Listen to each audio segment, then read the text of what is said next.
વિચાર વિમર્શમાં કોઈ રહેશે નહીં.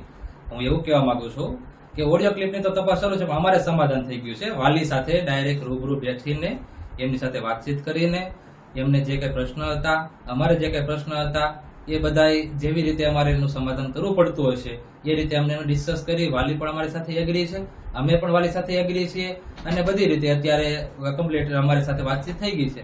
મેં તમને જે વાત કરી એ હું એ કહેવા માંગુ છું કે આપણે જે એમાં મીડિયામાં વારંવાર એવું આવે છે કે સાધુ બનવા માટે બાળકને સ્વામીએ બ્રેન વોશ કર્યું. સાધુ બનવાની વસ્તુ તો શું છે કે કોઈના કહેવાથી કોઈ સાધુ ન બને. બાળક અહીંયા વારંવાર આવી શેના માટે જાય છે?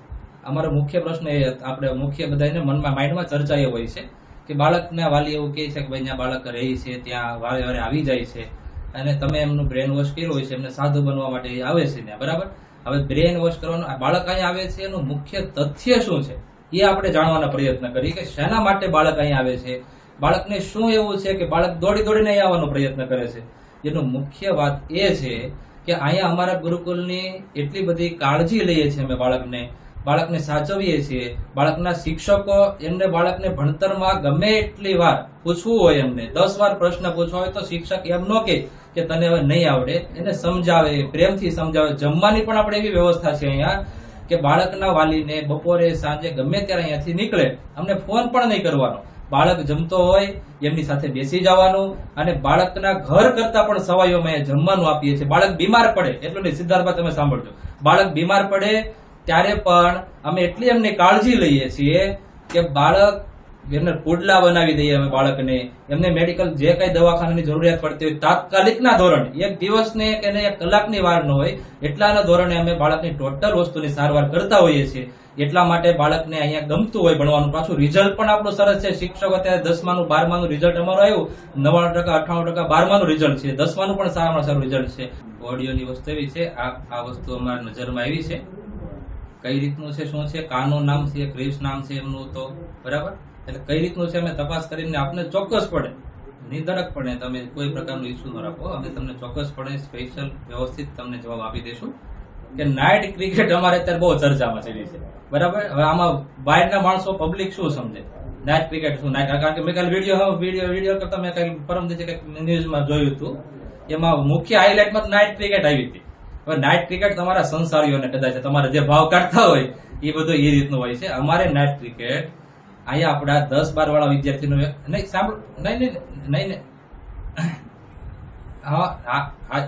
એ જાણકારી આપું છું તમને. હું તમને જાણકારી આપું, તમને બધી રીતની વાત કરું, આખી ડિટેલથી તમને પ્રૂફ સાથે કહી દઉં કે નાઇટ ક્રિકેટ શું છે. એટલે તમને નહીં, અમારે તો અમારા હરિભક્તો, અમારા વાલી, જે અમારા વાલીને અમારા પ્રત્યે એટલો શ્રદ્ધા હોય, અમારા હરિભક્તો પ્રત્યે અમારા પ્રત્યે લાગણી હોય, અમારો ભાવ હોય, જે અમને એટલો સપોર્ટ કરીને ગુરુકુલમાં લાખો રૂપિયાનું દાન કરતા હોય, એવા વાલીને પણ આવા પ્રશ્ન હોય છે. અમારે એને સંતોષકારક મારે જવાબ આપવો પડશે, અને મારે એમને સંતોષકારક જવાબ ને એને મારે વિશ્વાસ અપાવવો છે કે તમે જેને સમર્પણ કરો છો એ સાધુ નાઇટ ક્રિકેટ જેવી તમે જે સંસારી અર્થ કાઢતા હોય ને એવા એ સંતો નથી.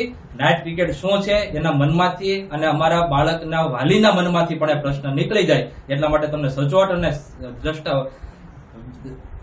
પ્રૂફ સાથે તમને હું આપું છું.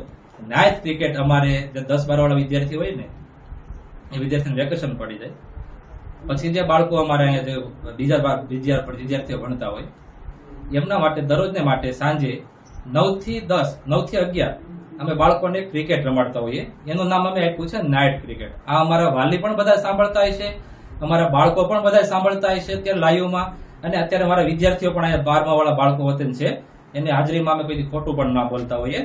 એ વિદ્યાર્થીઓને પણ ખબર છે ટોટલ બધા બાળકોને, અથવા તમે ગમે ત્યારે અમારા કોઈ પણ વિદ્યાર્થી હોય, અમારા કોઈ પણ વાલી હોય, એમને તમારે પૂછી લેવાનું કે ભાઈ નાઇટ ક્રિકેટ શું છે. આપણે દરરોજને માટે રાત્રે 9 થી 11 જે આપણે રમાડીએ છીએ બાળકોને, એનું અમે નાઇટ ક્રિકેટ નામ આપ્યું છે. હવે આ ક્યાંથી શબ્દ આવ્યો, જો કે ઓલો એ ઓડિયામાંથી કદાચ આવ્યો છે એવું મને લાગે છે, પણ એ નાઇટ ક્રિકેટ વસ્તુ એવી છે કે એ વસ્તુમાં કોઈ પ્રકારનું એવું નથી કે આપણે કોઈ બીજી રીતનો કાર્ય થયું હોય. નાઇટ ક્રિકેટ તમે અમારા કોઈ પણ વાલીને, અથવા વાલી નહીં, તમે અમારા નાનકડા 3જા વાળા 4થા વાળા બાળકને પણ તમે પૂછી શકો છો કે નાઇટ ક્રિકેટ શું છે. આપણે દરરોજના માટે 9 થી 11 બાળકને નાઇટ ક્રિકેટ રમાડવામાં આવે છે. એ વસ્તુ નાઇટ ક્રિકેટમાં છે, નહીં કે તમે જે આપણે બધા અમુક માણસો સમજતા હોય એવો અર્થઘટન એનું નથી. અમે એવા સંતો નથી. અમારા વિદ્યાર્થીઓના વાલીને જે હૃદયમાં આશા છે ને કે અમારા સંતો પવિત્ર છે એ અમે સારધાર કરીને બતાવીએ છીએ. એવી રીતે અમે જીવન જીવીએ છીએ તો જ હું તમારા સામે આવ્યો હોય. બાકી નાટ ક્રિકેટની કઈ અવળી વાત હોય ને તમારે તમારી સામે મોઢું દેખાડવું એ અશક્ય છે. હું તમારી સામે બેસી ન શકું. સિદ્ધાર્થભાઈ, તમે આ પ્રશ્ન કર્યો ને, અતિ આનંદ થયો મને કે હું મારા વાલીને અને અમારા હરિભક્તોને હું સચોટ વ્યવસ્થિત જવાબ આપી શક્યો. વાત હવે તો સ્વામી ભૂગર્ભમાં વહી ગયા છે કે ગુરુકુળમાં કાગડા તો એટલે પડે કે રજા હોય, વેકેશન છે એટલે એ કાગડા જ ઉડ્યા. કાગડા કોઈ બધા અહીંયા શું છે મોર ને એ બધા પક્ષી આ બાજુ બહુ હોય એટલે ઉડે રાખતા હોય. તમારો પ્રશ્ન નથી, અમુક જગ્યાએથી આવ્યું હતું બધું. અને સ્વામી ભૂગર્ભમાં વહી ગયા છે. ભૂગર્ભમાં એ વસ્તુ છે કે અમે બહાર હતા જુનાગઢ, અને આ બધું ઇસ્યુ આવ્યો ને એક દિવસ પહેલા તમે ત્યાં હતા. પછી આ બધી વાતથી મને એટલે મારે ત્યાં કામ ફટાફટ સમેટીને અમે નથી નીકળ્યા. અને નીકળીને કાલે અમારે વાલી સાથે મીટિંગ થઈ ગઈ. અને આજે મેં કહી દીધો સમાધાનની પ્રશ્ન જે હું પ્રશ્ન હતા, કારણ કે મને જ પહેલા તો વાસ્તવિક પ્રશ્ન શું હતો એમને ખ્યાલ નહોતો, કારણ કે બહાર હતો હું. એની સાથે ચર્ચા થઈ, એમની સાથે ડિસ્કસ થઈ, અને જે શું પ્રશ્ન હતો એનો અમે ક્લિયર કટ વાત કરી, સમજાવ્યા, અને અમારે બેને સમાધાન થયું કે વાલી જયારે હાથ પકડીને અમને આપવા આવે ને બાળકને કે ભાઈ સ્વામી તમે આને સાધુ બનાવો, અને એની સાઇન હોય, એની રજા ચિઠ્ઠી હોય, ત્યારે અમે બાળકને સ્વીકારીને કેવી રીતે, પેલા તો અમે 6 મહિના બાળકની પરીક્ષા કરીએ કે ભાઈ આ સાધુમાં હાલે એમ છે.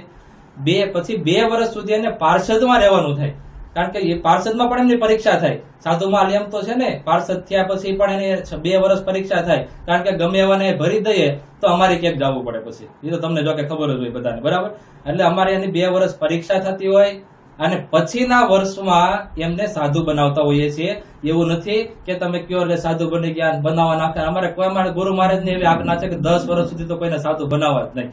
અને અમારે 5 વર્ષ આ સંસ્થાન થયા છે, હજી 5 વર્ષ સુધી તમારે જોઈને જોઈ લેજો, અમારે કોઈ નવું સાધુ જ નહીં બને, કારણ કે ગુરુ મહારાજ ના આજ્ઞા વગર અમે કઈ કરી શકતા નથી, અને અમારે કઈ કરવાનું હોતું નથી. એટલે કોઈ પણ ને પ્રશ્ન હોય, અમારા વાલીને પણ પ્રશ્ન હોય કે બાળકને આ ધ્યેય છે, એનું કારણ સાધુ બનવું એ નથી. એનું કારણ એવું હોય છે કે અમે એને હાચવીએ છીએ, એને પ્રેમ આવે. તમારા બાળકને પૂછો તો ખરા, તમે બાળકને નહીં પૂછો.